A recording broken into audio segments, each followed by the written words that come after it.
sekarang kita sudah hadirkan ahlinya, yaitu Dokter Yongki, spesialis penyakit dalam. Halo dokter. Terima kasih. Sehat dokter? Harus sehat. Harus ya. sehat. Dokter, Ya, ini aku gimana? langsung ya.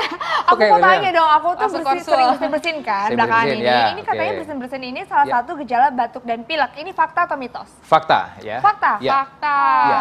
Jadi bersin-bersin itu ya. Jadi kalau bersin-bersin sebenarnya gini, saya luruskan bahwa bersin-bersin dan pilek dan batuk itu adalah gejala. Gejala dari sebuah penyakit. Nah, tentunya penyakitnya apa itu juga harus kita lihat bersin-bersinnya ya. Karena kan ada juga penyakit yang misalnya dasarnya dia karena alerginya atau memang karena dia ada suatu proses infeksi ya. Infeksi kita tahu ya, ada virus, ada bakteri. Nah, itu akan memberikan gejala tadi ya, bersin-bersin, kemudian pilek, juga bisa ada gejala yang lainnya seperti pusing kepala, mungkin nyeri otot, nyeri tenggorokan dan lain sebagainya. Begitu. Gitu. Iya. Oke deh. Next nih dokter. Mitos atau fakta? Konsumsi vitamin C dapat segera sembuhkan pilek. Ya. Mitos atau fakta dokter? Fakta ya. Fakta. Jadi betul, itu fakta ya. Jadi vitamin C itu penting sekali untuk daya tahan tubuh kita atau imunitas ya. Tapi hati-hati juga apabila Anda memiliki penyakit atau gejala lambung gitu ya. Tentunya betul ya kalau kasusnya misalnya kita terserang pilek, kemudian influenza, common cold itu ya. Memang boleh sekali atau bahkan dianjurkan mengkonsumsi vitamin C gitu. Karena Jadi dia akan membantu meningkatkan imunitas tubuh membantu kita. meningkatkan kekebalan tubuh, Kekebalan tubuh, ya. Kalau oke. memang itu nanti penyebab penyakitnya adalah karena virus. Virus, Iya. oke. Kalau bakteri tentunya harus ada pengobatan yang lainnya lagi, tidak hanya Nah dok, vitamin C. kan aku sering Ya. banget tuh mandi keramas. Terus Ya. keramas tuh aku suka males ngeringin rambut, terus basah-basahan Iya, aja apalagi gitu rambutnya kemana-mana. panjang. Apalagi panjang banget rambutnya. ini, ya kan? Iya. Lama ya? Iya. Berapa jam ya? Bisa lama nih dok, Bisa lama, apalagi oke. musim hujan kan. Musim hujan, Sambil ya. hujan dingin-dingin terus tambah rambut basah makin Iya, enak. waduh. Kan? Nah dok, ini katanya kalau Ya. membiarkan rambut basah terlalu lama ini bisa menyebabkan batuk dan pilek. Ini Oh. fakta atau mitos?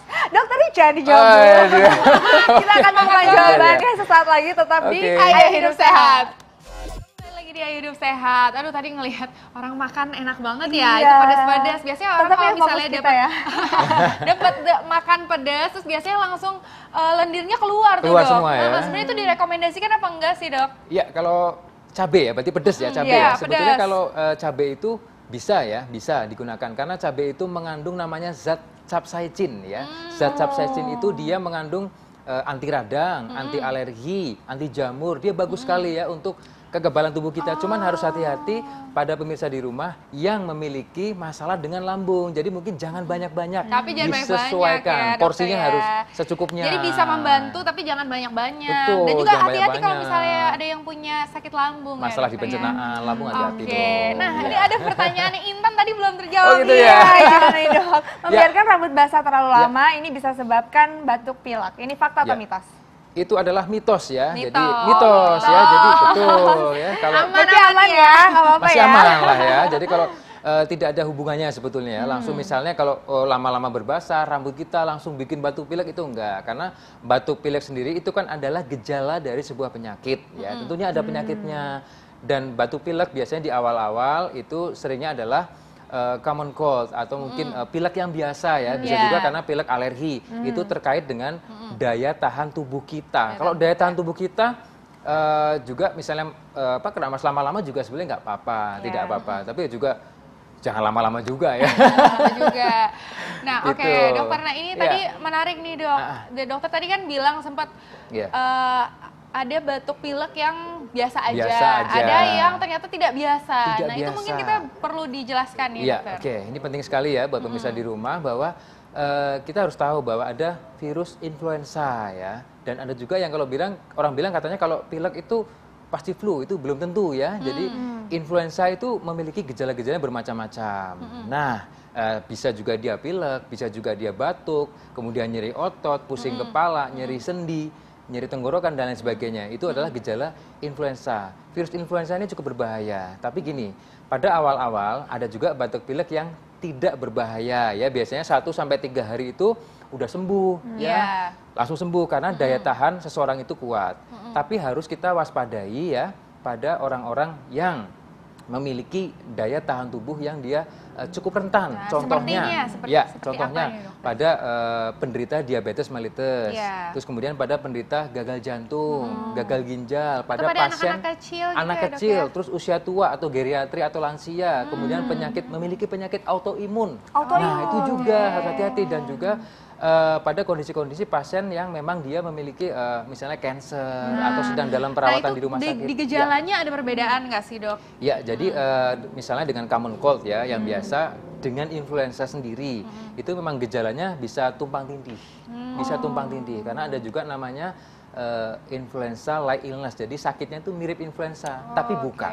Gitu. Berarti harus tetap ada pemeriksaan lebih lanjut dari dokter. Ada, ya? nanti biasanya kalau kita mau tahu sekali, biasanya ada swab ya atau apusan di hidung dan tenggorok itu untuk mengetahui ini virus influenza atau bukan. Tapi biasanya kalau yang biasa itu 1 sampai 3 hari lah dia sudah membaik. Iya. Bisa dibantu dengan vitamin C. Betul, seperti vitamin tadi C, ya, Dok, ya. terus kan air putih makannya bagus. Tapi kalau dia berlama-lama tidak sembuh-sembuh, Nah, itu baru bahaya itu ya, Dok, harus hati-hati. Beresiko lah pada orang-orang yang saya sebutkan tadi. Oke. Gitu. Nah dok, ini kan lagi musim hujan, Musim terus hujan, ya. kadang-kadang panas banget gitu. Iya. Nah ini kayaknya sering banget nih orang-orang terkena batuk dan pilek. Nah Iya. terus gimana dok caranya supaya kita terhindar dari batuk dan pilek? Ya. Ya, tentunya adalah yang pertama adalah menjaga agar suhu tubuh kita itu tetap stabil ya. Maksudnya stabil gini, misalnya kita habis hujan-hujanan, kan dingin banget nih. Nah, otomatis kita harus menjaga agar tetap hangat barangkali gitu. Misalnya nih naik motor kan dingin, kita harus menjaga dengan jaket yang lebih tebal barangkali gitu. Ya, itu satu. Jadi tidak ada perubahan cuaca, misalnya habis dingin langsung kita hangat-hangat. Nah, itu akan perubahan cuaca itu membuat daya tahan tubuh kita akan menurun. Itu. Yang kedua juga tentunya konsumsi makan yang teratur dan tepat waktunya, tidak boleh terlambat. Dan yang paling penting adalah olahraga dan minum air putih. Wah, berarti 18 benar-benar kita sehari. harus mendengarkan tubuh kita ya, Dok ya. Betul. Responsif sama tubuh kita. Karena kerjanya saat itu dia kerjanya ekstra. Ekstra. Gitu. Nah, Ya. selanjutnya nih Dok, buat yang Ya. udah batuk nih dokter. Saya udah Nah. megang masker nih dokter. Dokter mungkin bisa menjelaskan nih Ya. tentang etika batuk. By the way, Intan Ya. berarti harus dipakai Iya, nih dok ya, lagi kayaknya ya. batuk. Oke. Dok, nah ini harus tahu juga nih cara Ya, makainya. cara Ini makainya. yang dok, ini yang ada Ya. apa nih kayak kawat-kawat Yang itu ada di kawatnya, atasnya. oke ya. Nah, ya, yang ada kawatnya ini nanti ada di sebelah atas ya. Atas ini ya. Nah, ini Kayak gini ada ya, Dok? kawat. Ya, betul sekali. Yang ada kawatnya ini saya peragakan ya. Jadi yang ada kawatnya kita letakkan di atas. Ini fungsinya dia untuk membentuk ini ya. Hidung. Jadi gini. Batang Jadi dia hidung. lebih Oke. lebih steril ya. Nah, gini. Ini gitu. kemudian gitu. ini kan serat-seratnya juga nanti bakterinya kan jangan kebalik. Iya. Kalau kebalik nanti yang rongga ke atasnya malah buat Iya, iya, iya. virus atau Iya, bakteri. nah ini sebenarnya penting nih Kak, soalnya Penting, itu ada ini kan tingkatannya lipatannya ya. ke bawah. Iya, ya. ke Kalau bawah. misalnya ke atas, ini malah Malah menyimpan jadi debu-debu. menyimpan Oh, debu-debu, nah, menyimpan Dok, bakteri, aku kan sering menyimpan banget nih ya dok ya, virus. kayak Iya. habis pakai, terus aku pakai lagi sorenya, Iya. aku pakai lagi kayak Iya. beberapa hari gitu lah. Iya. Nah ini emang harusnya sekali pakai aja atau boleh berkali-kali dok? Lebih baiknya sekali pakai ya, Satu sekali kali pakai. pakai. Satu kali pakai, lalu juga harus dibuang ya, dibuang pada Oke. tempatnya. Nah, Dibuang tempatnya ke itu kalau di tempatnya. rumah sakit juga ada yang khusus. Ada yang khusus. Infeksius ya, tempat sampahnya. Nah gitu. ini untuk etika batuk nih dokter, ini Iya. penting banget nih. Iya Banyak dong. orang yang batuk-batuk biasanya cuma begini. kayak Intan ya kan. Iya. Gimana nih dok, sebenarnya kan kalau etika batuk, Iya. ada yang bilang harusnya begini Iya. ya dokter ya. Nah gimana tuh dokter, Gimana, Dok? silakan. Ya, pada dasarnya kalau etika batuk ya sebaiknya yang pertama sih tentunya harus pakai masker lah itu dulu. Masker kan kita udah aman, kita batuk kan udah Iya. tertutup. Tapi Iya. kalau terpaksanya pada saat itu tidak ada masker ya tetap dengan mulut yang kita tutup dengan tangan gitu. Oh, Atau gitu. dengan ini bisa tadi, itu bisa juga. Oke, pokoknya Gitu. jangan pakai tangan ya dokter Iya. ya. Oke, terima kasih Ya. banyak Ya, dokter oke, Yongta. sama-sama. Ya. Atas informasinya. Nah, jangan Sama-sama. lupa selalu nonton Ayo Hidup Sehat tiap hari Senin sampai Jumat jam 1 sampai jam 2 siang live di TV One. Nah kalau ketinggalan nih bisa nonton di TV One Connect. Saya Intan Somadina. Dan saya Dr. Renita Arlin, Indonesia, Ayo Hidup Sehat. Bye bye.